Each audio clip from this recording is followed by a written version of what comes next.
రామచంద్రమూర్తి ఆయనకి ఏం అవసరం? కౌసల్యా గర్భవాసం ఆ రోజుల్లో త్రేతాయుగంలో 12 నెలలు ఉండవలసిన అవసరం ఏమిటి?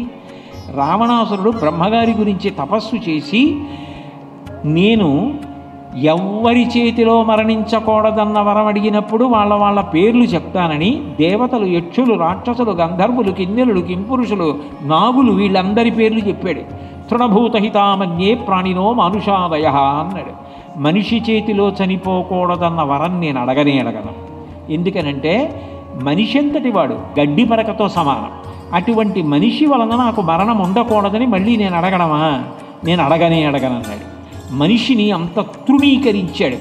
ఆ మనిషి గొప్పతనం ఏమిటో చెప్పడానికి, మనిషిగా తాను పుట్టాలి అంటే కౌసల్య కడుపులో 12 నెలలు ఉంటే తప్ప మనిషిగా వచ్చే రాక్షస సంహారం చెయ్యలేము, సాధ్యం కాదని మనందరి కోసం, మనుష్యుల యొక్క కీర్తి ప్రతిష్ట నిలబెట్టడం కోసం 12 నెలలు కౌసల్యా గర్భవాసం పరమాత్మ చేశాడు.